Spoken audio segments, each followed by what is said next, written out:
اور اس وقت ہمارے پاس ساتھ لائن پہ جو ہے مولانا فروغ القادری صاحب، اور یہ مولانا جناب انہوں نے ہمارے شہر میں بہت ہی اچھا رول پلے کیا، اور بڑی زبردست جو ہے وہ سحری کی نشریات میں مولانا صاحب نے وہ تمام ٹاپک کور کیے جو کہ ماشاء اللہ۔ انسانی زندگی میں ہم ایک دوسرے کو پیش آ سکتے ہیں۔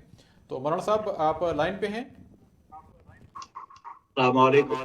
السلام علیکم اور خوش آمدید کہتے ہیں آپ کو جی۔ وعلیکم السلام ورحمۃ اللہ، خیریتیں ہیں؟ مزاج اچھے ہیں آپ کے؟ عید مبارک ہو آپ سب کو۔ الحمدللہ جی، بہت بہت عید مبارک، اور میرے ساتھ گل علی بھی ہیں، وہ بھی آپ کو عید مبارک کا پیغام پہ دے رہی ہیں۔ السلام علیکم مولانا صاحب اور عید مبارک۔ وعلیکم السلام، خیر مبارک، اللہ خوش رکھے، شاد آباد رکھے۔ جزاک اللہ۔ عید جو ہے وہ بتائیے گا تھوڑا سا کہ عید آج کیسا دن رہا، اور آپ کی جو عید نماز گھر پہ ہی ہوئی؟ ایسا ہے کہ عید اس سال جو ہے جو عالمی صورتحال ہے وہ آپ کے سامنے ہے، اور اس کے نتیجے میں ہم نے گھر پہ نماز عید کا اہتمام تو نہیں کیا، بلکہ نوافل ہم نے ادا کی ہیں۔ جس طرح ہمیں بتایا گیا تھا کہ عید کی نماز چونکہ اس کی شرط یہ ہے کہ مسجد ہو، کمیونٹی سینٹر ہو، کوئی اوپن اسپیس ہو جہاں عید کی نماز ہوتی ہے، ویسے گھر میں عید کی نماز کی شریعت اور اجازت نہیں ہے۔ ہاں البتہ یہ ضرور ہے کہ اس کے بعد ہم نے 4 رکعت نماز نفل ادا کی، اور اس کے بعد 34 تکبیرات ہم نے کہی، اللہ اکبر اللہ اکبر، اور دعائے خیر کیا اپنے لیے اور پورے عالم اسلام کے لیے، اور خصوصاً شہدائے کراچی کے لیے کہ اللہ تعالیٰ ان کی بخشش فرمائے، اور اس حادثے کے نتیجے میں جو افراد جو اہل خانہ اس سے متاثر ہوئے، رب قدیر انہیں صبر جمیل عطا فرمائے۔ بہرکیف ایک عجیب سی کیفیت رہی اس بار، نہ رمضان پاک کے جمعے ہمیں میسر آئے، نہ جمعۃ الوداع میسر آیا، اور وہ پاکیزہ ساعتیں جو رمضان پاک میں جمعے کے حوالے سے میسر آتی ہیں، اس بار ہم اس سے محروم رہے، اور بڑی مایوسی کی کیفیت رہی۔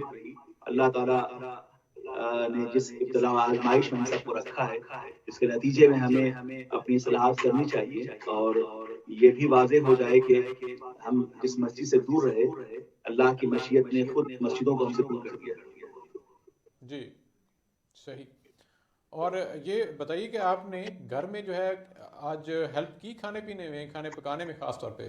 نہیں معذرت خواہ ہوں، میں اس معاملے میں بالکل بھی بیگانہ سا آدمی ہوں۔ میری یاد چند کتاب و قلم کے علاوہ اور بھی کچھ نہیں رہی ہے۔ میں پڑھنے لکھنے ذہن کا آدمی ہوں، اور میں نے کبھی بھی البتہ چائے وغیرہ بنا کے خود پی لی ہو تو اور بات ہے، باقی اس بات میں مجھے کوئی تجربہ نہیں ہے۔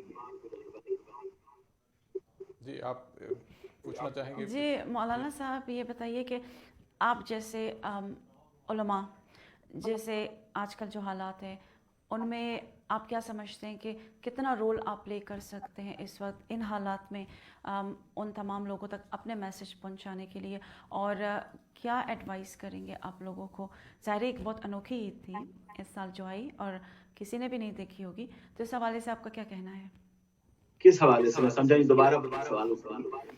جو پینڈیمک ہے آج کل جس حالات میں ہم رہ رہے ہیں، اس حوالے سے میں پوچھنا چاہتی ہوں کہ آپ جیسے علماء کیا آپ کے ظاہر کیا رسپانسبلٹی آپ سمجھتے ہیں کہ وہ کیسے اس وقت اپنا فرض نبھا سکتے ہیں؟ اور ظاہر عید جو تھی ایک بہت انوکھی عید تھی، تو ایسے عید کے حوالے سے آپ کا کیا کہنا ہے تمام لوگ کو جس وقت آپ کو سن رہے ہیں؟ بس یہ کہنا کہ جو اس پینڈیمک میں اور کووڈ-19 کے نتیجے میں جو گورنمنٹ کا انسٹرکشن ہے ہمارے لیے، اس کو ہمیں فالو کرنا چاہیے۔ وجہ ہے کہ ہم نے اسے فالو کرتے ہوئے نماز عید کا اہتمام مسجدوں میں یا پھر عیدگاہ میں یا پھر کمیونٹی سینٹر میں نہیں ہو سکا ہے، اور اب چونکہ عید کا دن آج گزر چکا ہے تو ہم نے اسی سوشل ڈسٹینسنگ کے ساتھ ہم نے آج کا وقت گزارا۔ اب آنے والے جو دن ہیں اس میں بھی ہمیں انسانی خدمت کے لیے جو کچھ ہم کر سکتے ہیں ہمیں کرنا چاہیے، اور دیکھنا چاہیے ہمارے پاس پڑوسی کوئی ضرورت مند تو نہیں ہے، کوئی بھوکا تو نہیں ہے، اور اس کے علاوہ جو ہے ہماری وہ ذمہ داریاں جو مذہبی اعتبار سے ہے یا انسانی اعتبار سے ہمیں اسے ادا کرتے رہنا چاہیے، انفرادی طور پر بھی اور اجتماعی طور پر۔ ظاہر کہ مسجدوں میں گیدرنگ تو نہیں ہو رہی کہ ہم مسجد جائیں اور لوگوں سے اپیل کریں، لیکن اسے رمضان ٹی وی کے ذریعے سے ٹیلیفونکلی جو پرسن ہمارے آپ کے روابط ہیں یا جہاں بھی ہمیں ضرورت ہو انسانی خدمت کے حوالے سے ہمیں اپنی خدمات پیش کرنی چاہیے، اس لیے کہ اسلام صرف نظام عبادت نہیں ہے، بلکہ اسلام جو ہے وہ انسانیت کا بڑا نمایاں مذہب ہے، اور انسانی قدروں کے حوالے سے، ہیومن ویلیوز کے حوالے سے جہاں بھی ضرورت پڑے